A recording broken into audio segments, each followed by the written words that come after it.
ਸਤਿ ਸ਼੍ਰੀ ਅਕਾਲ। ਤੁਸੀਂ ਜੁੜੇ ਹੋਏ ਹੋ ਪੰਜਾਬੀ ਰੇਡੀਓ ਐਸੇ ਦੇ ਨਾਲ ਤੇ ਮੈਂ ਹਾਂ ਪ੍ਰਵੀਨ ਸ਼ਰਮਾ ਲੈ ਕੇ ਹਾਜ਼ਰ ਹਾਂ ਪ੍ਰੋਗਰਾਮ ਖਬਰ ਤੇ ਨਜ਼ਰ। ਖਬਰ ਤੇ ਨਜ਼ਰ ਪ੍ਰੋਗਰਾਮ ਦੇ ਵਿੱਚ ਕਈ ਅਹਿਮ ਤੇ ਕਈ ਖਾਸ ਖਬਰਾਂ ਨੂੰ ਲੈ ਕੇ ਚਰਚਾ ਕਰਨ ਦੇ ਲਈ ਜੁੜ ਚੁੱਕੇ ਨੇ ਪੰਜਾਬ ਤੋਂ ਸੀਨੀਅਰ ਪੱਤਰਕਾਰ ਦੀਪਕ ਸ਼ਰਮਾ ਚਨਾਰਥਲ ਜੀ। ਸ਼ਰਮਾ ਸਤਿ ਸ਼੍ਰੀ ਅਕਾਲ, ਸਵਾਗਤ ਹੈ ਜੀ ਪੰਜਾਬੀ ਰੇਡੀਓ ਐਸੇ ਤੇ। ਸਤਿ ਸ਼੍ਰੀ ਅਕਾਲ ਪ੍ਰਵੀਨ ਜੀ, ਸਾਰੇ ਦਰਸ਼ਕਾਂ ਨੂੰ ਸਰੋਤਿਆਂ ਨੂੰ ਪਿਆਰ ਭਰੀ ਸਤਿ ਸ਼੍ਰੀ ਅਕਾਲ। ਸਤਿ ਸ਼੍ਰੀ ਅਕਾਲ ਜੀ। ਪ੍ਰੋਗਰਾਮ ਦੇ ਵਿੱਚ ਅੱਗੇ ਵਧਣ ਤੋਂ ਪਹਿਲਾਂ ਧੰਨਵਾਦ ਕਰਦੇ ਚਲੀਏ ਸਪਾਂਸਰਸ ਦਾ, ਜਿਹੜੇ ਜ਼ਰੀਆ ਬਣਦੇ ਨੇ ਇਹਨਾਂ ਪ੍ਰੋਗਰਾਮਾਂ ਨੂੰ ਤੁਹਾਡੇ ਤੱਕ ਪਹੁੰਚਾਉਣ ਦੇ ਲਈ। ਖਾਲਸਾ ਇੰਸ਼ੋਰੈਂਸ ਏਜੰਸੀ ਵਾਲੇ, ਜਿਨ੍ਹਾਂ ਤੋਂ ਤੁਸੀਂ ਹਰ ਤਰੀਕੇ ਦੀ ਇੰਸ਼ੋਰੈਂਸ ਲੈ ਸਕਦੇ ਹੋ। ਇੰਸ਼ੋਰੈਂਸ ਬਾਰੇ ਪਤਾ ਕਰਨ ਲਈ ਇਹਨਾਂ ਦਾ ਨੰਬਰ ਹੈ 468-272-2500।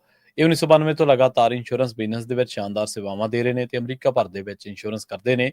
ਓਬਾਮਾ ਕੇਅਰ, ਮੈਡੀਕੇਅਰ ਜਾਂ ਫਿਰ ਕਵਰਡ ਕੈਲੀਫੋਰਨੀਆ ਬਾਬਤ ਪਾਲਿਸੀ ਕਰਵਾਉਣ ਦੇ ਲਈ, ਸਲਾਹ ਲੈਣ ਦੇ ਲਈ ਅੱਜ ਹੀ ਕਾਲ ਕਰੋ 468-272-2500 ਤੇ। ਟਰਕੀਅਨ ਇਮੀਗ੍ਰੇਸ਼ਨ ਲਾ ਫਰਮ ਵਾਲੇ, ਜੇ ਟਰਕੀਅਨ ਟੋਨੀ ਟਰਕੀਅਨ ਦੇ ਨਾਲ ਤੁਸੀਂ ਯੂਐਸ ਇਮੀਗ੍ਰੇਸ਼ਨ ਬਾਬਤ ਕੋਈ ਵੀ ਸਲਾਹ ਕਰਨੀ ਹੈ ਤੇ ਇਹਨਾਂ ਦਾ ਨੰਬਰ ਹੈ 4159090503। ਗੁਰਦੀਪ ਸਿੰਘ ਬਿਰਦੀ ਕਲੋਵਿਸ, ਮਨਦੀਪ ਸਿੰਘ, ਸੰਦੀਪ ਕੌਰ ਸੈਨ ਹੋਜ਼ੇ, ਅਮਰੀਕ ਸਿੰਘ ਟਵਾਲ, ਜਰਨੈਲ ਸਿੰਘ ਯੂਬਾ ਸਿਟੀ, ਗੁਰਨਾਮ ਸਿੰਘ ਐਂਟੀਡੋਪ ਤੇ ਜਰਨੈਲ ਸਿੰਘ ਸਿਆਟਲ ਤੋਂ। ਇਹਨਾਂ ਸਾਰੇ ਹੀ ਸਪਾਂਸਰਸ ਦਾ ਬਹੁਤ ਬਹੁਤ ਧੰਨਵਾਦ। ਤੇ ਜੇਕਰ ਤੁਸੀਂ ਵੀ ਪੰਜਾਬੀ ਰੇਡੀਓ ਐਸੇ ਦੇ ਇਹਨਾਂ ਪ੍ਰੋਗਰਾਮਾਂ ਨੂੰ ਸਪਾਂਸਰ ਕਰਨਾ ਚਾਹੁੰਦੇ ਹੋ ਤਾਂ ਸਟੂਡੀਓ ਦਾ ਨੰਬਰ ਹੈ 468-272-5200। ਅੱਜ ਦਾ ਇਹ ਖਬਰ ਤੇ ਨਜ਼ਰ ਪ੍ਰੋਗਰਾਮ ਸਾਲ 2025 ਦੀ 13 ਮਈ ਦਾ ਪ੍ਰੋਗਰਾਮ ਹੈ ਤੇ ਦਿਨ ਅੱਜ ਮੰਗਲਵਾਰ ਹੈ। ਖਬਰਾਂ ਦੀ ਸ਼ੁਰੂਆਤ ਕਰੀਏ ਸ਼ਰਮਾ ਜੀ ਜੰਗ ਦੇ ਬਣੇ ਹਾਲਾਤਾਂ ਤੋਂ। ਬਹੁਤ ਵਾਰ ਆਗੂ ਜਦੋਂ ਸੰਵੇਦਨਸ਼ੀਲ ਸਮਾਂ ਹੁੰਦਾ, ਜਦੋਂ ਲੋਕ ਉਡੀਕ ਰਹੇ ਹੁੰਦੇ ਨੇ ਉਹਨਾਂ ਦੇ ਬਿਆਨਾਂ ਨੂੰ, ਉਹਨਾਂ ਦੇ ਵੱਲੋਂ ਕੀਤੇ ਜਾ ਰਹੇ ਕੰਮਾਂ ਨੂੰ, ਤਾਂ ਉਹ ਬਹੁਤ ਸਾਰੀਆਂ ਇਹੋ ਜਿਹੀਆਂ ਮਿਸਾਲਾਂ ਪੈਦਾ ਕਰ ਜਾਂਦੇ ਨੇ ਕਿ ਲੋਕਾਂ ਨੂੰ ਲੱਗਦਾ ਕਿ ਇਤਿਹਾਸ ਬਣ ਗਿਆ। ਖਾਸ ਤੌਰ ਤੇ ਜਿਹੜੇ ਮੁੱਖ ਅਹੁਦਿਆਂ ਤੇ ਹੁੰਦੇ ਨੇ ਲੋਕ। ਮੋਦੀ ਸਾਹਿਬ ਪੰਜਾਬ ਆਏ ਨੇ ਜੀ, ਉਹਨਾਂ ਦੇ ਇਸ ਪੰਜਾਬ ਦੇ ਦੌਰੇ ਨੂੰ ਤਰ੍ਹਾਂ ਤਰ੍ਹਾਂ ਦੇ ਨਾਲ ਡੀਕੋਡ ਕੀਤਾ ਜਾ ਰਿਹਾ ਔਰ ਜਿਹੜਾ ਉਹਨਾਂ ਨੇ ਥਾਂ ਚੁਣਿਆ ਉਹ ਆ ਆਦਮਪੁਰ 에ਅਰਬੇਸ ਹੈ ਤੇ 에ਅਰਬੇਸ ਤੇ ਆ ਕੇ ਉਹਨਾਂ ਨੇ ਭਾਰਤ ਮਾਤਾ ਕੀ ਜੈ ਜਿਹੜਾ ਕਿਹਾ, ਉਹਦੇ ਕੀ ਮਾਇਨੇ ਕੱਢ ਗਏ? ਬਿਲਕੁਲ ਪ੍ਰਵੀਨ ਜੀ, ਭਾਰਤ ਦੇ ਪ੍ਰਧਾਨ ਮੰਤਰੀ ਨਰਿੰਦਰ ਮੋਦੀ ਅਚਾਨਕ ਬਿਨਾਂ ਇਤਲਾਹ ਤੋਂ, ਬਿਨਾਂ ਕਿਸੇ ਨੂੰ ਜਾਣਕਾਰੀ ਦਿੱਤਿਆਂ ਜੀ ਜਦੋਂ ਪੰਜਾਬ ਦੀ ਧਰਤੀ ਤੇ ਆਦਮਪੁਰ 에ਅਰਬੇਸ ਤੇ ਪਹੁੰਚਦੇ ਨੇ, ਉਸ ਤੋਂ ਬਾਅਦ ਸੋਸ਼ਲ ਮੀਡੀਆ ਤੇ ਪੋਸਟ ਆਉਂਦੀ ਹੈ ਤੇ ਉਸ ਤੋਂ ਬਾਅਦ ਉਹ ਪ੍ਰਕਿਰਿਆ ਜਨਤਕ ਹੁੰਦੀ ਹੈ ਤੇ ਉਹਨਾਂ ਦਾ ਬਿਆਨੀਆ ਫਿਰ ਦਿੱਲੀ ਜਾਣ ਤੋਂ ਬਾਅਦ ਉਹ ਚੱਲਦਾ ਹੈ। ਤੋ ਉਹ ਸਾਰਿਆਂ ਦੇ ਬਹੁਤ ਪਹਿਲੂ ਨੇ, ਬੜੇ ਮਾਇਨੇ ਨੇ ਜੀ। ਇਸ ਮੌਕੇ ਜਦੋਂ ਵਿਸ਼ਵ ਦਾ ਮੀਡੀਆ ਕੁਝ ਹੋਰ ਬੋਲ ਰਿਹਾ ਹੋਵੇ, ਪਾਕਿਸਤਾਨ ਦਾ ਮੀਡੀਆ ਕੁਝ ਹੋਰ ਬੋਲ ਰਿਹਾ ਹੋਵੇ, ਭਾਰਤ ਦਾ ਮੀਡੀਆ ਵੱਖੋ-ਵੱਖ ਪਹਿਲੂਆਂ ਤੋਂ ਵੱਖੋ-ਵੱਖ ਤਰੀਕੇ ਨਾਲ ਆਪਣੀ ਗੱਲ ਰੱਖ ਰਿਹਾ ਹੋਵੇ, ਸਰਕਾਰ ਦੀ ਗੋਦੀ 'ਚ ਬੈਠਾ ਸਰਕਾਰ ਦੀ ਗੱਲ ਕਰੇ, ਫੌਜੀ ਜਵਾਨਾਂ ਨਾਲ, ਮੁਲਕ ਨਾਲ ਖੜਾ ਮੀਡੀਆ ਸਹੀ ਗੱਲ ਕਰੇ ਤੇ ਇੱਕ ਐਨਾਲਿਸਿਸ ਕਰਨ ਵਾਲਾ ਮੀਡੀਆ ਉਹ ਆਪਣੇ ਤਰੀਕੇ ਨਾਲ ਗੱਲ ਕਰੇ, ਤਾਂ ਉਹਦੇ ਵਿੱਚ ਨਰਿੰਦਰ ਮੋਦੀ ਦੀ ਇਹ ਚੋਣ ਬਹੁਤ ਅਰਥ ਰੱਖਦੀ ਹੈ।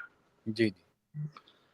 ਪ੍ਰਧਾਨ ਮੰਤਰੀ ਨਰਿੰਦਰ ਮੋਦੀ ਹੋਰਾਂ ਨੇ ਆਦਮਪੁਰ ਦੇ 에ਅਰਬੇਸ ਤੇ ਪਹੁੰਚ ਕੇ ਫੌਜੀ ਜਵਾਨਾਂ ਨਾਲ ਸਮਾਂ ਬਿਤਾਇਆ, ਉਹਨਾਂ ਨਾਲ ਮੁਲਾਕਾਤ ਕੀਤੀ, ਉਹਨਾਂ ਨੂੰ ਹੌਸਲਾ ਦਿੱਤਾ ਜਾਂ ਉਹਨਾਂ ਦੇ ਹੌਸਲੇ ਨਾਲ ਆਪਣੇ ਆਪ ਨੂੰ, ਰਾਜਨੀਤਿਕ ਧਿਰਾਂ ਨੂੰ ਤੇ ਮੁਲਕ ਨੂੰ ਹੌਸਲਾ ਦਿੱਤਾ ਕਿ ਦੇਖੋ ਜਵਾਨ ਡਟੇ ਨੇ। ਜੀ ਜੀ।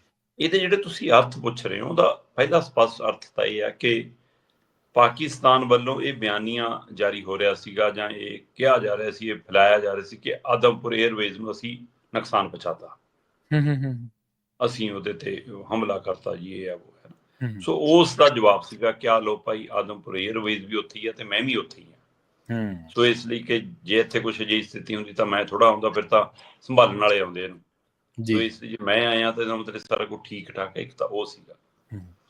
ਦੂਸਰਾ, ਪੰਜਾਬ ਨੂੰ ਚੁਣਨਾ, ਮੈਨੂੰ ਲੱਗਦਾ ਇੱਕ ਤਾਂ ਇਹ ਪਹਿਲੂ ਵੀ ਹੈਗਾ ਕਿ ਜੇ ਲੜਾਈ ਹੋਈ ਤਾਂ ਕੱਲ ਨੂੰ ਪੰਜਾਬ ਨਹੀਂ ਲੜਨਾ, ਪੰਜਾਬ ਦੀ ਧਰਤੀ ਉਹ ਇਸ ਕੰਮ ਲਈ ਵਰਤੀ ਜਾਣੀ ਹੈ। ਤੇ ਪਰ ਇਸ ਵਾਰ ਪੰਜਾਬ ਨੇ ਉਹੀ ਜੀ ਮਤਲਬ ਨਹੀਂ ਰਿਐਕਟ ਕੀਤਾ ਜਿਸ ਤਰ੍ਹਾਂ ਮਤਲਬ ਬੇਲੋੜਾ ਬੋਲਣਾ, ਬੇਲੋੜਾ ਉਹ ਕਹਿੰਦੇ ਕਿ ਜੇ ਗੱਲ ਪੈ ਗਈ ਤਾਂ ਲੜਾਈ ਅਸੀਂ ਲੜਨੀ ਹੈ, ਹਨਾ। ਪਰ ਅਸੀਂ ਜੰਗ ਨਹੀਂ ਚਾਹੁੰਦੇ ਕਿਉਂਕਿ ਅਸੀਂ ਲੜਾਈਆਂ ਦੇਖ ਚੁੱਕੇ ਹਾਂ, ਜੰਗ ਦੇਖ ਚੁੱਕੇ ਹਾਂ, ਉਹਦੇ ਨੁਕਸਾਨਾਂ ਤੋਂ ਜਾਣੂ ਹਾਂ। ਜੀ ਜੀ। ਤੋ ਇਸ ਸਾਰੇ ਵਰਤਾਰੇ ਦੇ ਵਿੱਚ ਪਾਕਿਸਤਾਨ ਇੱਕ ਨਰੇਟਿਵ ਸਿਰਜ ਰਿਹਾ ਸੀਗਾ, ਉਹਨੇ ਇੱਕ ਮਾਹੌਲ ਬਣਾਇਆ ਸੀਗਾ ਕਿ ਦੇਖੋ ਜੀ ਅਸੀਂ ਤਾਂ ਸਿੱਖਾਂ ਨੂੰ ਵੱਖਰਾ ਰੱਖ ਰਹੇ ਹਾਂ, ਅਸੀਂ ਤਾਂ ਜੀ ਸਿੱਖ ਸਾਡੇ ਨਾਲ ਨੇ ਜੀ। ਉਹ ਇਹੀ ਜਿਹੀ ਵੀਡੀਓ ਵੀ ਪਾ ਰਹੇ ਨੇ ਕਿ ਲਹਿੰਦਾ ਪੰਜਾਬ ਰਲਾ ਲੈਣਾ, ਅਸੀਂ ਚੜ੍ਹਦਾ ਪੰਜਾਬ ਨਾਲ ਕਰ ਲੈਣਾ, ਅਸੀਂ ਇੱਕ ਪੰਜਾਬ ਹੈ ਅਸੀਂ। ਸੋ ਇਹਦੇ ਵਿੱਚ ਕੋਈ ਦੋ ਰਾਏ ਨਹੀਂ ਕਿ ਇੱਧਰੋਂ ਬੈਠ ਕੇ ਉਸ ਪੰਜਾਬ ਦਾ ਫਿਕਰ ਓਨਾ ਹੀ ਹੁੰਦਾ ਜਿੰਨਾ ਇਸ ਪੰਜਾਬ ਦਾ ਫਿਕਰ ਹੈ।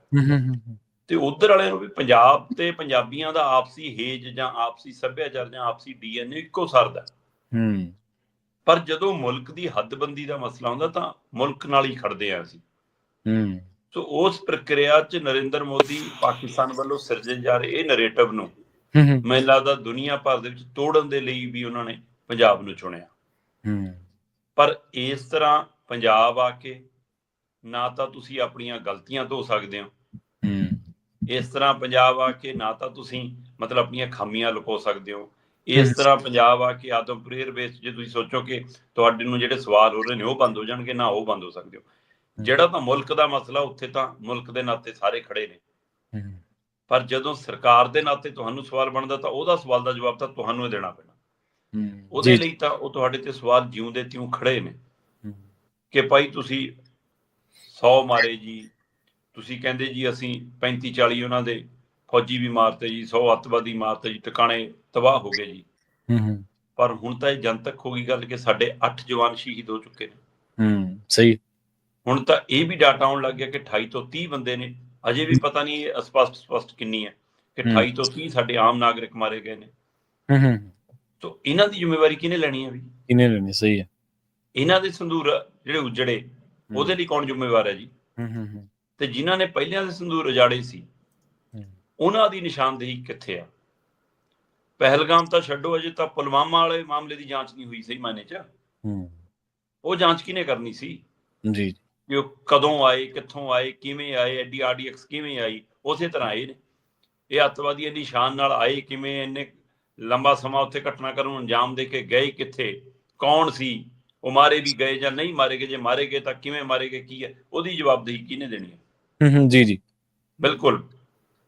ਫੌਜੀ ਅਧਿਕਾਰੀਆਂ ਦਾ ਬਿਆਨ ਸਪਸ਼ਟ ਸੀ ਕਿ ਸਾਡਾ ਕੰਮ ਸੀ ਆਪਣੇ ਟਾਰਗੇਟ ਨੂੰ ਧਿਆਨ 'ਚ ਰੱਖ ਕੇ ਕਾਰਵਾਈ ਕਰਨਾ, ਲਾਸ਼ਾਂ ਗਿਣਨਾ ਉਹਨਾਂ ਦਾ ਕੰਮ ਨਹੀਂ। ਪਰ ਜਨਾਬ ਸਰਕਾਰ ਦੀ ਜਵਾਬਦੇਹੀ ਹੁੰਦੀ ਹੈ ਇਸ ਕੰਮ ਲਈ, ਉਹ ਜਵਾਬ ਦੇਵੇ। ਇਹ ਸਵਾਲ ਨਰਿੰਦਰ ਮੋਦੀ ਮੂਹਰੇ ਖੜੇ ਨੇ। ਸ਼ਾਇਦ ਉਹ ਉਹਨਾਂ ਸਵਾਲਾਂ ਨੂੰ ਮੱਠਾ ਕਰਨ ਲਈ, ਸ਼ਾਇਦ ਉਹਨਾਂ ਚੁਣੌਤੀਆਂ ਤੋਂ ਬਚਣ ਲਈ ਤੇ ਪਾਕਿਸਤਾਨ ਨੂੰ ਇਹ ਜਵਾਬ ਦੇਣ ਲਈ ਕਿ ਦੇਖੋ ਜੀ ਪੰਜਾਬ ਤੇ ਸਿੱਖ ਭਾਈਚਾਰਾ ਸਾਰਾ ਸਮੁੱਚੇ ਪੰਜਾਬੀ ਅਸੀਂ ਇੱਕ ਸੁਰ ਇਕਜੁੱਟ ਹਾਂ, ਉਸ ਤਰ੍ਹਾਂ ਦਾ ਅੰਤਰਰਾਸ਼ਟਰੀ ਪੱਧਰ ਤੇ ਸੁਨੇਹਾ ਦੇਣ ਦੀ ਕੋਸ਼ਿਸ਼ ਸੀਗੀ। ਪਰ ਨਰਿੰਦਰ ਮੋਦੀ ਹੋਰਾਂ ਨੇ ਜਿਹੜਾ ਇੱਕ ਦਿਨ ਪਹਿਲਾਂ ਰਾਸ਼ਟਰ ਦੇ ਨਾਮ ਬਿਆਨ ਦਿੱਤਾ ਉਹੀ ਲਗਭਗ ਬਿਆਨ ਆ ਕੇ ਫੌਜੀਆਂ ਨੇ ਦੁਹਰਾਇਆ, ਕੁਝ ਨਵਾਂ ਨਹੀਂ ਸੀ। ਤੇ ਜੇ ਪ੍ਰਧਾਨ ਮੰਤਰੀ ਏਦਾਂ ਹੀ ਫੋਟੋ ਸੈਸ਼ਨ ਕਰਾਉਂਦੇ ਨੇ ਹੈਨਾ, ਫਿਰ ਭਾਈ ਠੀਕ ਹੈ ਸਾਰਾ ਕੁਝ। ਜੇ ਏਦਾਂ ਨਹੀਂ ਕਰਾਉਂਦੇ ਫਿਰ ਪ੍ਰਧਾਨ ਮੰਤਰੀ ਵਾਲਾ ਵਰਤਾਰਾ ਘੱਟ ਸੀ, RSS ਦੀ ਸ਼ਾਖਾ ਵਾਲਾ ਵਰਤਾਰਾ ਜ਼ਿਆਦਾ ਸੀ। ਜੀ ਬਿਲਕੁਲ। ਕੰਮਾਂ ਤੋਂ ਪਤਾ ਲੱਗਦਾ ਨਾ ਕਿ ਕਿਹੜੇ ਪਾਸੇ ਨੂੰ ਜਾ ਰਹੀ ਹੈ ਸਰਕਾਰ, ਜਾਂ ਬਿਆਨਾਂ ਨੂੰ ਡੀਕੋਡ ਕਰਕੇ ਪਤਾ ਲੱਗਦਾ। ਅਗਲੀ ਖਬਰ ਦੇ ਵੱਲ ਵਧੀਏ ਤੇ ਪੰਜਾਬ ਦੀ ਇੱਕ ਵੱਡੀ ਤਰਾਸਦੀ ਦੀ ਗੱਲ ਕਰੀਏ। ਜ਼ਹਿਰੀਲੀ ਸ਼ਰਾਬ ਦੇ ਨਾਲ ਇੱਕ ਵਾਰ ਫਿਰ ਤੋਂ ਮੌਤਾਂ ਹੋਈਆਂ ਨੇ ਸ਼ਰਮਾ ਜੀ। ਯੁੱਧ ਨਸ਼ੇ ਵਿਰੁੱਧ ਸਰਕਾਰ ਨੇ ਪ੍ਰਚਾਰਿਆ ਵੀ ਬਹੁਤ ਸੀ, ਚਲਾਇਆ ਵੀ ਬਹੁਤ ਸੀ, ਬਲਡੋਜ਼ਰ ਵੀ ਬੜਾ ਚੱਲਿਆ। ਪਰ ਜੇਕਰ ਯੁੱਧ ਨਸ਼ੇ ਵਿਰੁੱਧ ਸਫਲਤਾ ਪੂਰਵਕ ਚੱਲ ਰਿਹਾ ਸੀ, ਫਿਰ ਸ਼ਰਾਬ ਨੂੰ ਕੀ ਸਰਕਾਰ ਨਸ਼ਾ ਨਹੀਂ ਮੰਨਦੀ, ਜਾਂ ਫਿਰ ਇੱਧਰ ਯੁੱਧ ਹੋ ਨਹੀਂ ਸਕਿਆ? ਪ੍ਰਵੀਨ ਜੀ, ਪਹਿਲੀ ਗੱਲ ਤਾਂ ਤੁਹਾਡਾ ਇਹ ਸਵਾਲ ਬਹੁਤ ਵਾਜਬ ਹੈ ਕਿ ਜੇ ਯੁੱਧ ਨਸ਼ਿਆਂ ਵਿਰੁੱਧ ਚੱਲ ਰਿਹਾ ਸੀ ਤਾਂ ਮੈਂ ਕਹਿੰਦਾ ਤੁਸੀਂ ਜਿਸ ਤਰ੍ਹਾਂ ਸ਼ਰਾਬ ਨੂੰ ਪੇਸ਼ ਕੀਤਾ ਪੰਜਾਬ ਦੇ ਵਿੱਚ, ਉਹਦੇ ਵਿੱਚ ਚਾਹੇ ਸਾਡੇ ਸਿਆਸਤਦਾਨਾਂ, ਚਾਹੇ ਕਾਰੋਬਾਰੀਆਂ, ਚਾਹੇ ਠੇਕੇਦਾਰਾਂ, ਚਾਹੇ ਲਿਕਰ ਕੰਪਨੀਆਂ, ਚਾਹੇ ਐਕਸਾਈਜ਼ ਪਾਲਿਸੀ ਦੇ ਬਹਾਨੇ ਸਰਕਾਰਾਂ, ਸਿਆਸਤਦਾਨਾਂ, ਹੈ ਨਾ, ਤੇ ਚਾਹੇ ਅਸੀਂ ਆਪਣੇ ਸੱਭਿਆਚਾਰ ਗੀਤਾਂ, ਫਿਲਮਾਂ ਦੇ ਰਾਹੀਂ ਉਸ ਨੂੰ ਜਿਵੇਂ ਆਪਣਾ ਹਿੱਸਾ ਬਣਾਇਆ, ਅਸੀਂ ਸਾਰੇ ਜ਼ਿੰਮੇਵਾਰ ਹਾਂ। ਜੀ। ਸੋ ਇਸ ਲਈ ਸ਼ਰਾਬ ਨੂੰ ਤਾਂ ਅਸੀਂ ਜੇ ਨਸ਼ੇ ਤੋਂ ਬਾਹਰ ਵੀ ਰੱਖਦੇ ਹਾਂ ਤਾਂ ਵੀ ਗੈਰ ਕਾਨੂੰਨੀ ਸ਼ਰਾਬ ਕਿਵੇਂ ਕਾਨੂੰਨ ਦੇ ਦਾਇਰੇ 'ਚ ਹੈ, ਉਹਦੇ ਤੇ ਸਵਾਲ ਹੈਗਾ ਨਾ। ਉਹ ਕਿਵੇਂ ਆ? ਹੁਣ ਮੁੱਖ ਮੰਤਰੀ ਭਗਵੰਤ ਮਾਨ ਹੋਰੀ ਅਕਸਰ ਗੱਲ ਕਰਦੇ ਨੇ ਕਿ ਜਦੋਂ ਪਿੰਡਾਂ ਦਾ ਜ਼ਿਕਰ ਆ ਜਾਵੇ, ਜਦੋਂ ਕਸਬਿਆਂ ਦਾ ਜ਼ਿਕਰ ਆ ਜਾਵੇ, ਜਦੋਂ ਸੱਥਾਂ ਦਾ ਜ਼ਿਕਰ ਆ ਜਾਵੇ, ਜਦੋਂ ਖੇਤਾਂ ਕਿਸਾਨੀ ਦਾ ਜ਼ਿਕਰ ਆ ਜਾਵੇ, ਲੈ ਮੈਂ ਤਾਂ ਖੇਤੀ ਕੀਤੀ ਆ, ਮੈਨੂੰ ਤਾਂ ਨੱਕੇ ਦਾ ਪਤਾ, ਮੈਨੂੰ ਮੋਗੇ ਦਾ ਪਤਾ, ਮੈਨੂੰ ਮੋਟਰ ਦਾ ਪਤਾ, ਮੈਨੂੰ ਪਟੇ ਦਾ ਪਤਾ, ਮੈਨੂੰ ਮੱਛਰਦਾਨੀ ਦਾ ਪਤਾ, ਮੈਨੂੰ ਮੰਡੀ ਦੀ ਢੇਰੀ ਦਾ ਪਤਾ, ਤੇ ਮੈਂ ਤਾਂ ਸਾਰਾ ਕੁਝ ਪਤਾ। ਜੇ ਉਹ ਸਾਰਾ ਕੁਝ ਪਤਾ ਬਾਈ, ਫਿਰ ਤੁਹਾਨੂੰ ਘੜੇ ਦਾ ਵੀ ਪਤਾ, ਤੁਹਾਨੂੰ ਘੜੋਲੀ ਦਾ ਵੀ ਪਤਾ, ਤੁਹਾਨੂੰ ਭੱਠੀ ਦਾ ਵੀ ਪਤਾ, ਹੈ ਨਾ, ਤੁਹਾਨੂੰ ਅੱਜ ਕੱਲ੍ਹ ਕੁੱਕਰ ਤੇ ਲਾ ਕੇ ਪੈਪ ਕੱਢਣ ਵਾਲੇ ਤਰੀਕੇ ਦਾ ਵੀ ਪਤਾ, ਤੇ ਤੁਹਾਨੂੰ ਕੱਚੀ ਦਾ ਵੀ, ਨਕਲੀ ਦਾ ਵੀ, ਜ਼ਹਿਰੀ ਦਾ ਵੀ, ਤੇ ਲਾਉਣ ਦਾ ਵੀ ਸਾਰਾ ਪਤਾ ਤੁਹਾਨੂੰ ਫਿਰ ਤਾਂ। ਜੀ ਬਿਲਕੁਲ। ਤੇ ਜੇ ਤੁਸੀਂ ਵਾਕਫ ਹੋ ਫਿਰ ਇਹ ਵਿਖ ਕਿਵੇਂ ਰਿਹਾ? ਮਤਲਬ ਮੁੱਖ ਮੰਤਰੀ ਇਹ ਬਿਆਨ ਦੇਵੇ ਕਿ ਵੀ ਇਹਦੇ ਪਿੱਛੇ ਸਿਆਸੀ ਧਿਰਾਂ ਦੀ ਸ਼ਹਿ ਹੋ ਸਕਦੀ ਹੈ, ਤੇ ਜਨਾਬ ਤੁਹਾਡੇ ਤੋਂ ਵੱਡੀ ਸਿਆਸੀ ਧਿਰ ਕਿਹੜੀ ਆ ਹੁਣ? ਜੀ ਸਹੀ ਹੈ। 94 MLA ਤੁਹਾਡੇ ਕੋਲ, ਰਾਜ ਸਭਾ ਸਾਰੇ ਤੁਹਾਡੇ ਕੋਲ ਹੈ ਨਾ, ਰਾਜ ਭਾਗ ਤੁਹਾਡੇ ਕੋਲ ਹੈ ਨਾ, ਦੋ ਮੁੱਖ ਮੰਤਰੀ ਤੁਸੀਂ ਇਕੱਠੇ ਬੈਠਦੇ ਹੋ। ਦਿੱਲੀ ਵਾਲੇ ਨੂੰ ਸਾਬਕਾ ਨੂੰ ਅਜੇ ਵੀ ਤੁਹਾਡੇ ਨਾਲ ਵੀ ਬੜਾ ਮੁੱਖ ਮੰਤਰੀ ਬਣਾ ਕੇ ਨਾਲ ਲਈ ਫਿਰਦੇ ਹੋ, ਮਨੀਸ਼ ਸਿਸੋਦੀਆ ਨਾਲ ਲਈ ਫਿਰਦੇ ਹੋ, ਸਾਰਾ ਦਿੱਲੀ ਵਾਲਾ ਅਮਲਾ ਫਲਾ ਤੁਹਾਡਾ ਇੱਥੇ ਬੈਠਾ। ਉਹਦੇ ਬਾਵਜੂਦ ਵੀ ਜੇ ਕੋਈ ਹੋਰ ਵੇਚੀ ਜਾਂਦਾ ਇਹ ਕੰਮ, ਤੇ ਤੁਹਾਡੀ ਸਰਕਾਰ ਕਾਹਦੀ ਹੈ? ਤੇ ਜੇ ਕੋਈ ਹੋਰ ਨਹੀਂ ਵੇਚ ਰਿਹਾ, ਤੁਸੀਂ ਵੇਚ ਰਹੇ ਹੋ, ਠੀਕ ਹੈ ਬਈ। ਤੁਸੀਂ ਤਾਂ ਕੱਲ ਫਾਰਮੂਲਾ ਵੀ ਦੱਸ ਰਹੇ ਸੀ ਉੱਥੇ, ਅਗਲੇ ਕਹਿੰਦੇ ਠੀਕ ਹੈ ਕਿ ਤੁਹਾਨੂੰ ਸਾਰੇ ਫਾਰਮੂਲੇ ਦਾ ਪਤਾ ਹੀ ਹੋਣਗੇ ਇਹਦੇ, ਪਤਾ ਨਹੀਂ ਲੋਕ ਕਿਉਂ ਕਹਿੰਦੇ ਨੇ ਹੁਣ, ਲੋਕ ਤਾਂ ਗੱਲਾਂ ਕਰਦੇ। ਹਾਂ, ਜੋ ਇਹ ਘਟਨਾ ਇਹ ਪੰਜਾਬ 'ਚ ਪਹਿਲੀ ਨਹੀਂ ਹੈ ਜੀ, ਜਾਂ ਮੁਲਕ 'ਚ ਵੀ ਪਹਿਲੀ ਨਹੀਂ ਹੈ। ਮੁਲਕ 'ਚ ਵੀ ਵੱਖੋ ਵੱਖ ਥਾਵਾਂ ਤੇ ਘਟਨਾ ਵਾਪਰਦੀਆਂ ਰਹੀਆਂ। ਸ਼ਰਾਬਬੰਦੀ ਕਰਕੇ ਵੀ ਦੇਖ ਲਈ ਕਈ ਮੁਲਕਾਂ ਨੇ, ਉੱਥੇ ਕੀ ਹਾਲ ਹੈ, ਕਈ ਸੂਬਿਆਂ ਨੇ ਉੱਥੇ ਕੀ ਹਾਲ ਆ, ਬਹੁਤੋਂ ਵੀ ਵੱਖ ਵਾ। ਹਰਿਆਣਾ 'ਚ ਬੰਸੀ ਲਾਲ ਨੇ ਕੀਤੀ ਸੀ, ਅਗਲੇ ਆਪਣਾ ਮੰਜਾ ਵੀ ਨਾਲ ਲਿਆਉਂਦੇ ਸੀ ਤੇ ਪੰਜਾਬ ਦੇ ਢਾਬਿਆਂ ਤੇ ਆ ਕੇ ਪੀਂਦੇ ਸੀ, ਆਪਣੇ ਮੰਜਿਆਂ ਤੇ ਲਿਟ ਰਹਿੰਦੇ ਸੀ, ਫਿਰ ਪਿੰਡ ਵਾਲੇ ਸਣਾ ਮੰਜਾ ਚੱਕ ਕੇ ਲੈ ਜਾਂਦੇ ਸੀ, ਹੈ ਨਾ। ਤੇ ਗੁਜਰਾਤ ਨੇ ਵੀ ਕਰਕੇ ਦੇਖੀ ਹੋਈ ਹੈ, ਸਭ ਨੂੰ ਪਤਾ ਹੈ ਕਿ ਉੱਥੇ ਕੀ ਹਾਲ ਹੈ। ਸੋ ਇਹ ਸਰਕਾਰੀ ਤੌਰ ਤੇ ਤਾਂ ਸ਼ਰਾਬਬੰਦੀ ਹੋ ਸਕਦੀ ਆ, ਪਰ ਕਾਰੋਬਾਰੀ ਤੌਰ ਤੇ ਨਹੀਂ ਹੁੰਦੀ ਜਨਾਬ। ਔਰ ਉਹ ਕਾਰੋਬਾਰ ਹਮੇਸ਼ਾ ਸਰਕਾਰ ਦੀ, ਪ੍ਰਸ਼ਾਸਨ ਦੀ ਸ਼ਹਿ ਤੇ ਚੱਲਦਾ ਹੈ। ਔਰ ਇਹ ਅਸੰਭਵ ਹੈ ਕਿ ਚਾਹੇ ਆ ਮਜੀਠਾ ਵਾਲੀ ਘਟਨਾ ਹੈ, ਚਾਹੇ ਪਹਿਲਾਂ ਤਰਨਤਾਰਨ ਖੇਤਰ ਵਾਲੀ ਘਟਨਾ ਹੋਵੇ, ਚਾਹੇ ਉਹ ਸੰਗਰੂਰ ਵਾਲੀ ਘਟਨਾ ਹੋਵੇ, ਪੰਜਾਬ 'ਚ ਜਿੰਨੀਆਂ ਸ਼ਰਾਬ ਨਾਲ ਸੰਬੰਧਿਤ ਘਟਨਾ ਵਾਪਰੀਆਂ, ਉਹ ਮੌਕੇ ਦੀ ਸਰਕਾਰ, ਮੌਕੇ ਦੇ ਲੀਡਰ ਤੇ ਮੌਕੇ ਦੇ ਪ੍ਰਸ਼ਾਸਨਿਕ ਅਧਿਕਾਰੀਆਂ ਦੀ ਸ਼ਹਿ ਤੋਂ ਬਿਨਾਂ ਹੁੰਦੀ ਹੋਵੇ ਸੰਭਵ ਹੈ। ਇਹੀ ਹੈ ਸੱਚਾਈ, ਇਹ ਹੈ ਕਿ ਉਹ ਤੋਂ ਬਿਨਾਂ ਨਹੀਂ ਚੱਲਦਾ ਇਹ। ਹੁਣ ਫਿਰ ਪਛਾਣੋ ਨਾ, ਆਹ ਸਸਪੈਂਡ ਕਰਤੇ ਜੀ, ਆਹ ਬਦਲੀ ਕਰਤੀ ਜੀ, ਉਹ ਤਾਂ ਬਹਾਲ ਹੋ ਜਾਣਗੇ ਭਾਈ, ਮੁੜ ਕੇ ਕਿਹਨੇ ਪੁੱਛਣਾ? ਸਹੀ ਗੱਲ ਹੈ। ਹਾਂ, ਜਿਹੜਾ ਦੂਜਾ ਸਵਾਲ ਇੱਥੇ ਖੜਾ ਹੈ, ਗਿਣਤੀ ਲਗਾਤਾਰ ਵੱਧ ਰਹੀ ਹੈ। ਕਈ ਬੋਲਣ ਤੋਂ ਸਮਰਥ ਨੇ, 9-10 ਬੰਦੇ ਤਾਂ ਅਜਿਹੇ ਨੇ ਜਿਨ੍ਹਾਂ ਦੇ ਗਲੇ ਚੋਂ ਅਜੇ ਤੱਕ ਬੋਲ ਨਹੀਂ ਨਿਕਲ ਰਿਹਾ। 15 ਤੋਂ ਸ਼ੁਰੂ ਹੋਈ ਸੀ, 17 ਹੋ ਗਈ, 17 ਤੋਂ ਵੱਧ ਕੇ 19 ਹੋ ਗਈ, 19 ਤੋਂ ਵੱਧ ਕੇ 21 ਹੋ ਗਈ, ਤੇ ਹੋ ਸਕਦਾ ਕਿ ਹੁਣ ਵੀ ਕੁਛ ਨਾ ਕੁਛ ਵਾਪਰ ਗਿਆ ਹੋਵੇ, ਕਿਉਂਕਿ ਲਗਾਤਾਰ 3-4 ਪਿੰਡ ਨੇ, ਭੰਗਾਲੀ ਕਲਾਂ, ਮਰਾਂਡੀ ਕਲਾਂ, ਜਯੰਤੀਪੁਰ, ਇਹ ਸਾਰੇ ਮਜੀਠਾ ਖੇਤਰ ਦੇ ਪਿੰਡ ਨੇ। ਤੇ ਮੁੱਖ ਮੰਤਰੀ ਸਾਹਿਬ ਇਸ ਮਸਲੇ ਦੇ ਉੱਤੇ ਚਾਰਜੋਈ ਕਰ ਰਹੇ ਨੇ, ਕਹਿੰਦੇ ਜੀ ਅਸੀਂ ਕਾਰਵਾਈ ਪਾਤੀ ਆ, ਬਖਸ਼ੇ ਨਹੀਂ ਜਾਣਗੇ ਦੋਸ਼ੀ। ਪਰ ਲੋਕ ਕਹਿੰਦੇ ਕਿ ਬਾਈ ਸਭ ਨੂੰ ਪਤਾ ਇੱਥੇ ਇਲਾਕਿਆਂ 'ਚ ਕਿ ਕਿਹਦਾ ਕਾਰੋਬਾਰ ਹੈ, ਕੌਣ ਕਰਾਉਂਦਾ ਹੈ, ਕੌਣ ਚਲਾਉਂਦਾ ਹੈ, ਤੇ ਸੱਤਾ ਆਉਣ ਤੇ ਕਿਵੇਂ ਉਹ ਸੱਤਾ ਦੇ ਹੋ ਜਾਂਦੇ ਨੇ ਇਹ, ਹੈ ਨਾ। ਕੋਈ ਫਰਕ ਨਹੀਂ, ਕਹਿੰਦੇ ਇਹ ਰੁਕਣਾ ਨਹੀਂ ਗਾ, ਕਹਿੰਦੇ ਜੀ ਬਿਲਕੁਲ। ਤੇ ਜੇ ਲੋਕਾਂ ਨੂੰ ਪਤਾ ਹੈ ਤਾਂ ਸਰਕਾਰ ਨੂੰ ਪਤਾ ਨਹੀਂ ਗਾ, ਤੇ ਜੇ ਪਤਾ ਹੈ ਤਾਂ ਫਿਰ ਇਹ ਕਿਉਂ ਹੁੰਦਾ? ਦੂਸਰੇ ਪਾਸੇ ਸਰਦਾਰ ਹਮੀਰ ਸਿੰਘ ਕੱਲ ਇੱਕ ਬੜਾ ਵੱਖਰਾ ਬਿਆਨੀਆ ਕਰ ਰਹੇ ਸੀ ਇਸ ਮਸਲੇ ਤੇ। ਉਹ ਕਹਿੰਦੇ ਵੀ ਸਰਕਾਰ ਸ਼ਰਾਬ ਦੇ ਠੇਕੇ ਖਿਲਾ ਕੇ ਕਮਾਈ ਕਰਦੀ ਆ, ਤੇ ਜੇ ਤੁਸੀਂ ਸ਼ਰਾਬ ਦੇ ਠੇਕਿਆਂ ਨੂੰ ਜੈਨੂਨ ਮੰਨ ਕੇ ਕਰਦੇ ਹੋ ਤਾਂ ਉੱਥੇ ਗਰੀਬ ਗਰੂਬੇ ਜੋਗੀ ਵੀ ਰੱਖ ਲਓ ਤਾਂ ਕੋਈ, ਕਿ ਉਹਨਾਂ ਦੇ ਭਾਅ ਸਿਰ ਦੀ ਵੀ ਕੋਈ, ਉਹਨਾਂ ਦੇ ਜੇਬ ਦੇ ਜੋਗੀ ਵੀ, ਜੇ ਤੁਸੀਂ ਪਲਾਉਣ ਤੇ ਹੀ ਆ ਗਏ ਫਿਰ ਤੁਸੀਂ ਉਹਨਾਂ ਦਾ ਹਿਸਾਬ ਕਿਤਾਬ ਵੀ ਕੋਈ ਰੱਖ ਲਓ। ਕਹਿੰਦੇ ਜਦੋਂ ਉਹਨਾਂ ਦੀ ਪਹੁੰਚ ਤੋਂ ਦੂਰ ਹੋ ਜਾਂਦੇ ਨੇ ਠੇਕੇ, ਫਿਰ ਅਗਲੇ ਇਹੋ ਜਿਹਿਆਂ ਦੇ ਧੱਕੇ ਚੜ੍ਹਦੇ ਨੇ, ਜਿਹੜੇ ਜ਼ਹਿਰੀ ਬਣਾਉਂਦੇ ਨੇ, ਡਾਇਰੈਕਟ ਬਣਾਉਂਦੇ ਨੇ, ਹੈ ਨਾ, ਅਲਕੋਹਲ ਤੋਂ ਸਿੱਧੀ, ਉਹ ਮਤਲਬ ਉਹ ਨਤੀਜਾ ਫਿਰ ਭੁਗਤਣਾ ਪੈਂਦਾ।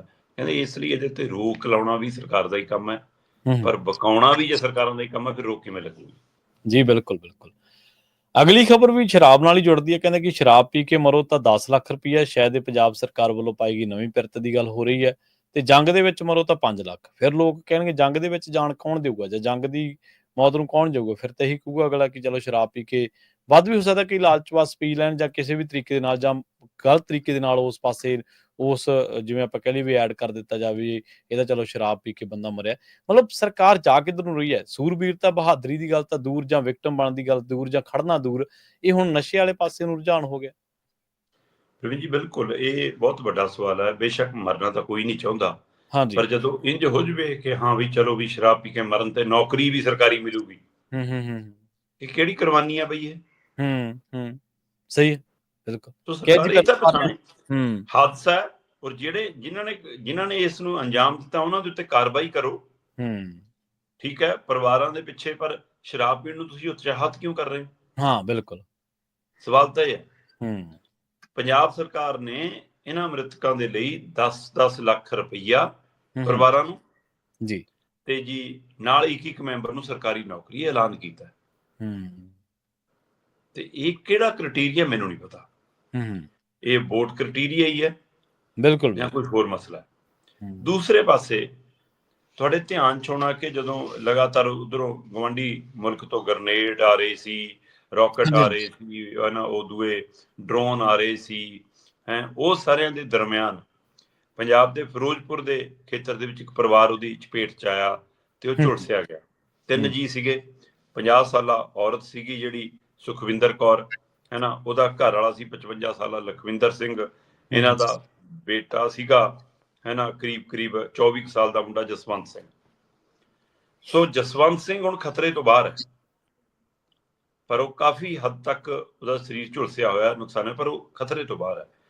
ਲਖਵਿੰਦਰ ਸਿੰਘ 70% ਝੁਲਸਿਆ ਹੋਇਆ ਤੇ ਬਹੁਤ ਔਖੇ ਚਾਂਸ ਨੇ ਉਹਦੇ ਬਚਣ ਦੇ।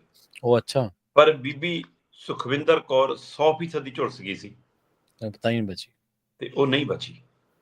ਪਹਿਲਾਂ ਤਾਂ ਤੁਸੀਂ ਇਸ ਜੰਗ ਦੇ ਦਿਨਾਂ ਦੇ ਵਿੱਚ ਸਾਡੇ ਸਿਸਟਮ ਦਾ ਜਨਾਜ਼ਾ ਕਿਵੇਂ ਨਿਕਲਦਾ ਉਹਦੀ ਤਸਵੀਰ ਦੇਖੋ ਕਿ ਸਰਕਾਰ ਬੜੇ ਦੰਗੇ ਮਾਰਦੀ ਸੀ ਕਿ ਅਸੀਂ ਪ੍ਰਬੰਧ ਕਰਤੇ, ਸਾਡੀ ਤਿਆਰੀ ਹੈ ਜੀ, ਅਸੀਂ ਆਪ ਹੀ ਨਿਗਰਾਨੀ ਲਾਤੀ ਜੀ, ਮੈਡੀਕਲ ਟੀਮਾਂ ਵੀ ਤਿਆਰ ਨੇ। ਸੁਖਜਿੰਦਰ ਕੌਰ ਤੇ ਉਹਨਾਂ ਦਾ ਟੱਬਰ ਜਦੋਂ ਇਸ ਝੁਲਸਿਆ ਤੇ ਕਿਉਂਕਿ ਖਾਈ ਖੇਮੇ ਪਿੰਡ ਤੋਂ ਉੱਥੋਂ ਚੱਕ ਕੇ ਖੇਮੇ ਪਿੰਡ ਤੋਂ ਚੱਕ ਕੇ ਉਹਨਾਂ ਜਦੋਂ ਫਿਰੋਜ਼ਪੁਰ ਦੇ ਇੱਕ ਪ੍ਰਾਈਵੇਟ ਹਸਪਤਾਲ 'ਚ ਲੈ ਕੇ ਗਏ ਤਾਂ ਹਸਪਤਾਲ ਨੇ ਫਸਟ ਏਡ ਜਾਂ ਇਲਾਜ ਕਰਨ ਤੋਂ ਪਹਿਲਾਂ ਪੈਸੇ ਮੰਗੇ, ਪੈਸੇ ਜਮ੍ਹਾਂ ਕਰਾਓ ਜੀ ਜੀ।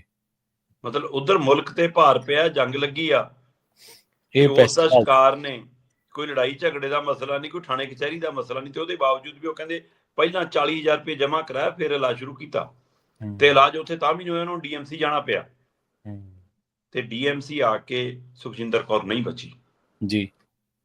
ਹੁਣ ਇਸ ਡਰੋਨ ਅਟੈਕ ਦੇ ਵਿੱਚ, ਇਸ ਜੰਗੀ ਮਾਹੌਲ ਦੇ ਵਿੱਚ ਇਹ ਪਰਿਵਾਰ ਤੇ ਆਫਤ ਡਿੱਗੀ ਤੇ 1 ਜੀ ਚਲਾ ਗਿਆ ਤੇ 2 ਅਜੇ ਹਸਪਤਾਲ 'ਚ ਮੰਜਿਆਂ ਤੇ ਪਏ ਨੇ। ਠੀਕ ਹੈ। ਤੇ ਮੁੱਖ ਮੰਤਰੀ ਸਾਹਿਬ ਕਹਿੰਦੇ ਵੀ ਸੁਖਜਿੰਦਰ ਕੌਰ ਦੇ ਪਰਿਵਾਰ ਨੂੰ ਉਸ ਦੀ ਇਸ ਮੌਤ ਦੇ ਬਦਲੇ ਮੈਂ 5 ਲੱਖ ਰੁਪਈਆ ਸਰਕਾਰੀ ਸਹਾਇਤਾ ਦਿੰਦਾ। ਉਹਦੇ ਲਈ 5 ਲੱਖ ਤੇ ਆ ਮਜੀਠਾ 'ਚ ਜ਼ਹਿਰੀ ਸ਼ਰਾਬ ਪੀ ਕੇ ਮਰਨ ਵਾਲਿਆਂ ਦੇ ਲਈ 10 ਲੱਖ ਸਰਕਾਰੀ ਨੌਕਰੀ। ਹੁਣ ਫਿਰ ਸਵਾਲ ਤਾਂ ਉੱਠਣਗੇ। ਬਿਲਕੁਲ। ਸੋਸ਼ਲ ਮੀਡੀਆ ਤੇ ਹਨੇਰੀ ਆਉਣ ਲੱਗ ਪਈ। ਅਗਲੇ ਕਹਿੰਦੇ ਵੀ ਸ਼ਰਾਬ ਵਾਲੇ ਉਹਦਾ ਦੇਣਾ ਬਣਦਾ ਮੁੱਖ ਮੰਤਰੀ ਦਾ, ਕਿ ਉਹਦਾ ਪਤਾ ਨਹੀਂ ਕੀ ਸਾਂਝ ਆਉਣੇ, ਤਾਂ ਲੋਕ ਜਾਣਨਗੇ ਕਿਉਂ ਉਧਰ ਨੂੰ ਹੇਜ ਆ। ਅਗਲੇ ਕਹਿੰਦੇ ਲੋਕਾਂ ਨੇ ਸੋਸ਼ਲ ਮੀਡੀਆ ਤੇ ਤਰ੍ਹਾਂ ਦੀ ਵੀਡੀਓ ਪਾਉਣੀ ਸ਼ੁਰੂ ਕਰਤੀ ਕਿ ਭਾਈ ਇਹ ਭਾਈਚਾਰਾ, ਇਹ ਆ, ਇਹ ਉਹ ਹੈ। ਚਲੋ ਜੀ, ਆਖਰ ਜੀ ਸੰਜੀਵ ਅਰੋੜਾ ਜੀ ਸਾਹਮਣੇ ਆ ਗਏ ਬਈ ਲੁਧਿਆਣੇ ਤੋਂ ਉਮੀਦਵਾਰ ਨੇ। ਉਹ ਕਹਿੰਦੇ 2 ਲੱਖ ਸੁਖਜਿੰਦਰ ਕੌਰ ਦੇ ਪਰਿਵਾਰ ਨੂੰ ਮੈਂ ਵੀ ਦੇਵਾਂਗਾ। ਪਰ ਜਦੋਂ ਆ ਸਰਕਾਰੀ ਨੌਕਰੀ ਵਾਲਾ ਮੁੱਦਾ ਵੀ ਨਾਲ ਭਖਿਆ ਕਿ ਆ ਦੇਖ ਲਓ ਭਾਈ ਸਰਕਾਰ ਦੇ ਰੰਗ ਢੰਗ, ਹੈ ਨਾ, ਜਿੱਥੇ ਮਦਦ ਦੀ ਲੋੜ ਆ ਉੱਥੇ ਮਦਦ ਨਹੀਂ, ਤੇ ਜਿੱਥੇ ਕਾਰਵਾਈ ਦੀ ਲੋੜ ਆ ਉੱਥੇ ਇਸ ਤਰ੍ਹਾਂ ਦੀ ਮਦਦ। ਅਸੀਂ ਨਹੀਂ ਕਹਿੰਦੇ ਕਿ ਪਿੱਛੇ ਜਿਹੜਾ ਪਰਿਵਾਰ ਆ ਉਹਨੂੰ ਨਾ ਸੰਭਾਲੋ ਜੀ ਜੀ, ਹੈ ਨਾ, ਪਰ ਪਰਿਵਾਰ ਨੂੰ ਇਹ ਵੀ ਤਾਂ ਸਮਝਾਓ ਕਿ ਵੀ ਇਹੀ ਜੀ ਸ਼ਰਾਬ ਪੀਣ ਲਈ ਫਿਰ ਕਿਉਂ ਉਹਨਾਂ ਨੂੰ ਤੋਰਦੇ ਹੋ, ਤੁਸੀਂ ਕੀ ਭੂਮਿਕਾ, ਤੁਸੀਂ ਰੋਕਦੇ ਕਿਉਂ? ਤੁਸੀਂ ਕਦੇ ਸ਼ਿਕਾਇਤਾਂ ਕੀਤੀਆਂ ਕਿ ਭਾਈ ਆਹ ਬੰਦਾ ਧੰਦਾ ਕਰਦਾ, ਸਾਡੇ ਬੰਦਿਆਂ ਦੀ ਜਾਨ ਦਾ ਜੋਖਮ ਬਣ ਸਕਦਾ? ਨਾ, ਕਦੇ ਵੀ। ਫਿਰ ਇਹ ਸਾਰੀ ਸਥਿਤੀ ਦੇ ਵਿੱਚ ਫਿਰ ਸੰਜੀਵ ਅਰੋੜਾ ਨੂੰ ਕਿਹਾ ਕਿ ਨਹੀਂ 2 ਲੱਖ ਨਾਲ ਨਹੀਂ ਸਰਦਾ, ਤੂੰ 5 ਲੱਖ ਦੇ। ਫਿਰ ਸਰਕਾਰ ਨੇ ਐਲਾਨਿਆ ਕਿ ਸੁਖਜਿੰਦਰ ਕੌਰ ਨੂੰ ਵੀ 10 ਲੱਖ, 5 ਲੱਖ ਅਸੀਂ ਦੇਵਾਂਗੇ, 5 ਲੱਖ ਸਾਡੇ MP ਸਾਹਿਬ ਰਾਜ ਸਭਾ ਵਾਲੇ ਆਪਣੇ MP ਕੋਟੇ ਚੋਂ ਦੇਣਗੇ। ਇੰਜ ਫਿਰ 10 ਲੱਖ ਪੂਰਾ ਕੀਤਾ ਤਾਂ ਕਿ ਮੂੰਹ ਢੱਕੀ ਹੋ ਜਾਵੇ। ਸੋ ਠੀਕ ਆ ਵੀ ਅਗਲਾ ਤਾਂ ਚੋਣ 'ਚ ਉਮੀਦਵਾਰ, ਉਹ ਤਾਂ ਜੋ ਕਹੋਗੇ ਉਹਦਾ ਕਰੂਗਾ, ਉਹ ਤੁਸੀਂ ਕਰਾਉਂਗੇ, ਉਹ ਤਾਂ ਅਗਲਾ ਨਾਲ ਪ੍ਰਚਾਰ ਵੀ ਕਰ ਰਿਹਾ ਇਸ ਮੌਕੇ ਕਿ ਮੇਰਾ ਨਾਂ ਚੱਲਦਾ ਰਹੇ। ਸੋ ਇਹ ਸਾਰੀ ਪ੍ਰਕਿਰਿਆ ਨੇ ਸਵਾਲ ਪੈਦਾ ਕੀਤਾ ਜੀ ਕਿ ਸ਼ਰਾਬ ਪੀ ਕੇ ਮਰਨ ਵਾਲਿਆਂ ਲਈ 10 ਲੱਖ ਤੇ ਨੌਕਰੀ, ਤੇ ਜੰਗ ਦੇ ਵਿੱਚ ਮਰਨ ਵਾਲਿਆਂ ਲਈ 5 ਲੱਖ। ਅਗਲੀ ਗੱਲ ਕਰੀਏ ਇੱਕ ਪੰਥਕ ਮਾਮਲੇ ਦੀ ਸ਼ਰਮਾ ਜੀ। SGPC ਦੀ ਬੈਠਕ ਹੋਈ, ਉਹਦੇ ਵਿੱਚ ਕਹਿੰਦੇ ਰਾਜੋਆਣਾ ਦੀ ਚਿੱਠੀ ਦਾ ਜ਼ਿਕਰ ਹੋਇਆ ਜੀ। ਪ੍ਰਵੀਨ ਜੀ, SGPC ਦੀ ਅੰਤਰਿੰਗ ਕਮੇਟੀ ਦੀ ਬੈਠਕ ਸੀ, ਉਹਦੇ ਵਿੱਚ ਕਈ ਪਹਿਲੂ ਵਿਚਾਰੇ ਜਾਣੇ ਸੀਗੇ, ਰੂਟੀਨ ਦੀ ਕਾਰਵਾਈ ਵੀ ਸੀਗੀ। ਐਡਵੋਕੇਟ ਰਜਿੰਦਰ ਸਿੰਘ ਧਾਮੀ ਹੋਰੀ ਥੋੜਾ ਜਿਹਾ ਹੁਣ ਕੁਝ ਪੰਥਕ ਪਹਿਲੂਆਂ ਤੇ ਪਰਤ ਰਹੇ ਨੇ ਜਾਂ ਉਹਨਾਂ ਪਹਿਲੂਆਂ ਦੀ ਚਾਰਜੋਈ ਕਰ ਰਹੇ ਨੇ। ਉਹ ਪਤਾ ਨਹੀਂ ਉਹ ਆਪਣੀ ਸ਼ਾਖ ਦੁਰਸਤ ਕਰਨਾ ਚਾਹੁੰਦੇ ਨੇ ਜਾਂ ਪਾਰਟੀ ਦਾ ਹੀ ਕੋਈ ਟਾਸਕ ਹੈ ਉਹਨਾਂ ਨੂੰ, ਹੈ ਨਾ। ਇਹਦੇ ਵਿਚਕਾਰ ਉਹ ਮਤਲਬ ਕਿ ਬਲਵੰਤ ਸਿੰਘ ਰਾਜੋਆਣਾ ਵਾਲੇ ਮਸਲੇ ਤੇ ਮੁੜ ਕੇ ਚਾਰਜੋਈ ਕਰਦੇ ਨਜ਼ਰ ਆ ਰਹੇ ਨੇ। ਅਸਲ 'ਚ ਉਹਨਾਂ ਨੇ ਕਈ ਸੰਪਰਦਾਵਾਂ, ਸਿੱਖ ਸੰਗਠਨ, ਸਿੱਖ ਸੰਸਥਾਵਾਂ, ਹੈ ਨਾ, ਟਕਸਾਲਾਂ, ਸੰਤ ਸਮਾਜ, ਸਾਰਿਆਂ ਨੂੰ, ਨਿਹੰਗ ਜਥੇਬੰਦੀਆਂ ਨੂੰ ਇਕੱਠਿਆਂ ਕਰਕੇ ਰਾਏ ਕੀਤੀ ਸੀ ਕਿ ਵੀ ਅਸੀਂ ਜਿਹੜੀ ਪਟੀਸ਼ਨ ਪਾਈ ਹੋਈ ਆ ਰਾਸ਼ਟਰਪਤੀ ਕੋਲ, ਜਿਹੜੀ ਅਰਜੀ ਭੇਜੀ ਹੋਈ ਆ ਕਿ ਜੀ ਇਹਨਾਂ ਦੀ ਫਾਂਸੀ ਮਾਫ ਕੀਤੀ ਜਾਵੇ, ਕਹਿੰਦੇ ਵੀ ਉਹਦੇ ਤੇ ਆਪਾਂ ਵਿਚਾਰ ਕਰਨਾ ਹੈ ਕਿ ਬਲਵੰਤ ਸਿੰਘ ਰਾਜੋਆਣਾ ਲਗਾਤਾਰ ਕਹਿ ਰਹੇ ਨੇ ਕਿ ਮੈਨੂੰ ਪਿਛਲੇ 18 ਸਾਲਾਂ ਤੋਂ ਚੱਕੀਆਂ 'ਚ ਬੰਦ ਕੀਤਾ, ਨਾ ਉਧਰ ਨਾ ਉਧਰ, ਹੈ ਨਾ, ਤੇ ਕਿ ਕਿਉਂ ਮੇਰੇ ਲਈ ਮੇਰੀ ਪਟੀਸ਼ਨ ਵਾਪਸ ਲਓ ਜੀ। ਪਰ ਐਸਜੀਪੀਸੀ ਨੂੰ ਇਹ ਲੱਗਦਾ ਕਿ ਜੇ ਅਸੀਂ ਇਸ ਸਥਿਤੀ 'ਚ ਪਟੀਸ਼ਨ ਵਾਪਸ ਲਈ ਤਾਂ ਸਾਡੇ ਖਿਲਾਫ ਕਿਤੇ ਹੋਰ ਪੰਥਕ ਧਿਰਾਂ ਖੜੀਆਂ ਨਾ ਹੋ ਜਾਣ, ਇਸ ਲਈ ਉਹ ਸਾਂਝੀ ਰਾਏ ਬਣਾਉਣਾ ਚਾਹੁੰਦੀਆਂ ਨੇ। ਇਸ ਮਸਲੇ ਤੇ ਸਾਰੀਆਂ ਧਿਰਾਂ ਨੂੰ ਨਾਲ ਲਿਆ ਗਿਆ। ਉਸ ਤੋਂ ਬਾਅਦ ਹੁਣ ਸੰਗਤ ਦੀ ਰਾਏ ਫਿਰ ਮੰਗੀ ਜਾ ਰਹੀ। ਸੰਗਤ ਦੀ ਰਾਏ ਤਾਂ ਇਹ ਲਗਾਤਾਰ ਜਥੇਦਾਰਾਂ ਦੇ ਮਸਲੇ ਤੇ ਵੀ ਮੰਗ ਰਹੇ ਨੇ ਵੈਸੇ, ਹੈ ਨਾ, ਉਹ ਵੀ ਪ੍ਰਕਿਰਿਆ ਚੱਲੀ ਜਾਂਦੀ ਹੈ। ਪਹਿਲਾਂ ਵੀ ਦਸਤਖਤ ਬੰਦੀ ਸਿੰਘਾਂ ਦੀ ਰਿਹਾਈ ਲਈ ਬਹੁਤ ਲੱਖਾਂ 'ਚ ਕਰਾ ਲਏ ਸੀਗੇ, ਹੈ ਨਾ, ਉਹ ਮੁੜ ਕੇ ਪਤਾ ਨਹੀਂ ਉਹਦਾ ਕੀ ਬਣਿਆ ਕੀ ਨਹੀਂ। ਕਮੇਟੀਆਂ ਬਣਨੀਆਂ, ਉਹ ਕਮੇਟੀਆਂ ਨੇ ਕੀ ਰੋਲ ਨਿਭਾਇਆ ਕਿਸੇ ਨੂੰ ਪਤਾ ਨਹੀਂ। ਸੋ ਇਸ ਸਥਿਤੀ ਦੇ ਵਿੱਚ ਅਗਲੇ ਕਹਿੰਦੇ ਠੀਕ ਹੈ ਜੀ, ਇਹ ਤਾਂ ਡੰਗ ਟਪਾਈ ਆ। ਪਰ ਇਸ ਡੰਗ ਟਪਾਈ ਦੇ ਦਰਮਿਆਨ ਇੱਕ ਚਿੱਠੀ ਕੱਲ ਐਸਜੀਪੀਸੀ ਦੇ ਪ੍ਰਧਾਨ ਐਡਵੋਕੇਟ ਸੁਰਿੰਦਰ ਧਾਮੀ ਨੇ ਰਾਜੋਨ ਹੋਰਾਂ ਦੀ ਪੜ੍ਹੀ। ਉਹਦੇ ਵਿੱਚੋਂ ਇੱਕ ਪੈਰਾ ਪੜ੍ਹ ਕੇ ਸੁਣਾਇਆ ਜਿਹਦਾ ਸਾਰਾਂਸ਼ ਇਹ ਸੀਗਾ। ਉਹ ਕਹਿੰਦੇ ਵੀ ਕਿ ਅੱਜ ਗਵਾਂਢੀ ਮੁਲਕ ਤੋਂ, ਜਿਵੇਂ ਤੁਸੀਂ ਕਹਿੰਦੇ ਹੋ ਕਿ ਉਹਨਾਂ ਤੋਂ ਆਏ ਅੱਤਵਾਦੀਆਂ ਨੇ ਸਾਡੇ ਜੀ ਮਾਰਤੇ, ਤੇ ਸਾਡੇ ਕੋਲ ਇਨਸਾਫ ਲੈਣ ਲਈ ਤਰੀਕਾ ਫਿਰ ਸਰਜੀਕਲ ਏਅਰ ਸਟ੍ਰਾਈਕ ਆ, ਹੋਰ ਕੋਈ ਤਰੀਕਾ ਕਰ ਨਹੀਂ ਬਚਿਆ ਸੀ, ਇਸ ਲਈ ਅਸੀਂ ਇਹ ਕਾਰਵਾਈ ਕਰਦੇ ਹਾਂ। ਤੇ ਕਹਿੰਦੇ ਉਸ ਸਮੇਂ ਜਦੋਂ ਦਰਬਾਰ ਸਾਹਿਬ ਤੇ ਅਟੈਕ, ਉਹ ਸਾਰਾ ਹਮਲਾ, ਉਹ ਤੋਂ ਬਾਅਦ ਦਿੱਲੀ ਦੇ ਵਿੱਚ ਸਿੱਖ ਕਤਲੇਆਮ, ਤੇ ਸਾਨੂੰ ਇਨਸਾਫ ਨਹੀਂ ਮਿਲਿਆ, ਸਾਡੇ ਕੋਲ ਏਅਰ ਸਟ੍ਰਾਈਕ ਤੋਂ ਬਿਨਾਂ ਕੀ ਬਚਿਆ ਸੀ, ਅਸੀਂ ਆਪਣੇ ਹਿਸਾਬ ਨਾਲ ਕਰ ਲਈ। ਉਹ ਇਸ ਗੱਲ ਨੂੰ ਉਸ ਹਵਾਲੇ ਨਾਲ ਤੁਲਨਾ ਕਰਕੇ ਕਿ ਜਦੋਂ ਇਨਸਾਫ ਨਹੀਂ ਮਿਲਦਾ ਤਾਂ ਬੰਦਾ ਕੋਈ ਵੀ ਰਾਹ ਅਖਤਿਆਰ ਕਰ ਲੈਂਦਾ, ਤੇ ਉਹਦੇ ਵਿੱਚੋਂ ਤਿਆਰ ਕੀਤਾ ਰਾਏ। ਸੋ ਇਹ ਉਸ ਬਹਿਣ ਦੇ ਵਿੱਚ ਹੈ ਇਹ ਸਾਰਾ ਕੁਝ। ਉਸ ਦੀ ਕਾਫੀ ਚਰਚਾ ਹੋ ਰਹੀ ਹੈ ਕਿ ਉਹਨਾਂ ਨੇ ਮੌਕੇ ਦੇ ਹਿਸਾਬ ਨਾਲ ਚੌਕਾ ਮਾਰਿਆ, ਕਿ ਆਹ ਲੌਜਿਕ ਉਹਨਾਂ ਨੇ ਇਹ ਦਿਖਾਇਆ। ਬੇਸ਼ੱਕ ਅਸੀਂ ਕਹਿੰਦੇ ਹਾਂ ਕਿ ਜੀ ਫੌਜ ਲੜ ਰਹੀ ਹੈ ਤਾਂ ਇਹ ਕਾਨੂੰਨੀ ਆ, ਹੈ ਨਾ, ਸਿੱਧੀ ਲੜਾਈ ਆ ਤਾਂ ਉਹ ਅੱਤਵਾਦ ਹੈ। ਸੋ ਇਸ ਤਰੀਕੇ ਦਾ ਮਤਲਬ ਕਿ ਇੱਥੇ ਸਵਾਲ ਖੜਾ ਹੋਇਆ, ਤੇ ਇਸ ਦੇ ਉੱਤੇ ਹੁਣ ਚਰਚਾ ਜ਼ਰੂਰੀ ਹੈ ਕਿ ਕੀ ਉਹਨਾਂ ਦਾ ਇਹ ਤਰਕ ਵਾਜਬ ਵੀ ਹੈ ਜਾਂ ਨਹੀਂ, ਜਾਂ ਇਹ ਸਿਰਫ ਤਰਕ ਹੀ ਹੈ। ਤੇ ਪਰ ਸਭ ਤੋਂ ਵੱਡਾ ਸਵਾਲ ਤਾਂ ਇਹ ਹੈ ਕਿ ਜੇ ਉਹਨਾਂ ਨੂੰ ਫਾਂਸੀ ਆ ਤਾਂ ਉਹਦੇ ਉੱਤੇ ਫੈਸਲਾ ਕਿਉਂ ਨਹੀਂ, ਤੇ ਜੇ ਮਾਫੀ ਕਰਨੀ ਆ, ਹੈ ਨਾ, ਜਾਂ ਰੱਦ ਵੀ ਕਰਨੀ ਆ, ਤਾਂ ਇੰਨੇ ਸਮੇਂ ਉਹਨਾਂ ਦੀ ਅਰਜੀ ਤੇ ਲਟਕਾਉਣਾ ਕਿਉਂ। ਸੋ ਇਹ ਵੀ ਤਾਂ ਸਵਾਲ ਤੁਹਾਡੇ ਕਾਨੂੰਨ ਦੇ ਦਾਇਰੇ 'ਚ ਆਉਂਦਾ ਜਾਂ ਨਹੀਂ ਆਉਂਦਾ, ਇਹਦਾ ਸਵਾਲ ਵੀ ਤਾਂ ਖੜਾ। ਸੋ ਇਸ ਲਈ ਇਹ ਸਾਰੇ ਸਵਾਲ ਚਰਚਾ 'ਚ ਆ ਗਏ, ਖਾਸ ਕਰ ਰਾਜੋਆਣਾ ਦੀ ਉਸ ਚਿੱਠੀ ਦੇ ਹਵਾਲੇ ਨਾਲ। ਜੀ। ਤੇ ਜਾਂਦੇ ਗੱਲ ਕਰੀਏ ਸਰਕਾਰ ਦੇ ਇੱਕ ਵਿਧਾਇਕ ਦੀ। ਵੈਸੇ ਤਾਂ ਵਿਧਾਇਕ ਜਿਹੜੇ ਨੇ ਉਹ ਜਾਂ ਮੰਤਰੀ ਬਣ ਕੇ ਸਿਕਿਉਰਿਟੀ ਲੈਣਾ, ਜਾਂ ਉਹ ਜਿਵੇਂ ਆਪਾਂ ਇੱਕ ਦਿਨ ਥਾਰ ਦੀ ਵੀ ਚਰਚਾ ਕੀਤੀ ਸੀ ਵੀ ਥਾਰ ਦਾ ਹੁਣ ਥਾਰ ਗੱਡੀਆਂ ਐਡ ਹੋ ਗਈਆਂ ਮੁੱਖ ਮੰਤਰੀ ਸਾਹਿਬ ਦੇ ਕਾਫਲੇ ਦੇ ਵਿੱਚ। ਸਰਕਾਰ ਨੇ ਆਪਣੇ ਹੀ ਵਿਧਾਇਕ ਦੀ ਸੁਰੱਖਿਆ ਵਾਪਸ ਲੈ ਲਈ ਹੈ ਜੀ, ਕੀ ਕਾਰਨ? ਬਿਲਕੁਲ ਜੀ, ਰਮਨ ਅਰੋੜਾ MLA ਨੇ ਜੀ ਜਲੰਧਰ ਸੈਂਟਰਲ ਤੋਂ। ਹਾਂਜੀ। ਤੇ ਕਾਫੀ ਚਰਚਾ 'ਚ ਰਹੇ ਨੇ ਪਹਿਲਾਂ ਵੀ, ਹੈ ਨਾ। ਉਹ ਪਹਿਲਾਂ ਵੀ ਜਿਹੜੇ MLA ਇਹਨਾਂ ਦੇ ਇੱਕ BJP ਚਲੇ ਗਏ ਸੀ, ਉਧਰੋਂ ਚੋਣ ਵੀ ਲੜੇ, ਨਹੀਂ ਦੁਬਾਰਾ ਜਿੱਤ ਸਕੇ, ਉਹਨਾਂ ਨਾਲ ਵੀ ਇਹਨਾਂ ਦੀ ਨੇੜਤਾ ਕਾਫੀ ਦੱਸੀ ਜਾਂਦੀ ਰਹੀ ਆ ਜੀ। ਪਰ ਇਹ ਆਮ ਆਦਮੀ ਪਾਰਟੀ ਦੇ ਵਿੱਚ ਸੀਗੇ ਤੇ ਉੱਥੋਂ ਕੰਮ ਕਰ ਰਹੇ ਸੀਗੇ, ਤੇ ਕਹਿੰਦੇ ਜੀ ਸ਼ਿਕਾਇਤਾਂ ਬਹੁਤ ਆਈਆਂ ਪਾਰਟੀ ਕੋਲ। ਠੀਕ ਆ। ਇਹ ਇਸ ਲਈ ਜੀ ਕਹਿੰਦੇ ਕਾਰਵਾਈ ਕੀਤੀ। ਮਤਲਬ ਮੈਨੂੰ ਨਹੀਂ ਪਤਾ ਇਹ ਕਾਰਵਾਈ ਦਾ ਆਧਾਰ ਕੀ ਹੁੰਦਾ, ਕਿ ਸੁਰੱਖਿਆ ਵਾਪਸ ਲੈ ਲਓ ਇੱਕ MLA ਦੀ, ਜਿਹੜੇ ਨੂੰ MLA ਦੇ ਆਧਾਰ ਤੇ ਜੋ ਸਿਕਿਉਰਿਟੀ ਗਾਰਡ ਮਿਲਣੇ ਆ ਉਹ ਵੀ ਨਾ ਛੱਡੋ। ਇਹ ਕਿਹੜਾ ਤਰੀਕਾ ਕਾਰਵਾਈ ਦਾ? ਕਾਰਵਾਈ ਕਰਨੀ ਹੈ ਤਾਂ ਪਰਚਾ ਕਰੋ ਤੇ ਅਦਾਲਤ 'ਚ ਪੇਸ਼ ਕਰੋ ਫਿਰ, ਜੇ ਕੋਈ ਅਜਿਹਾ ਮਸਲਾ।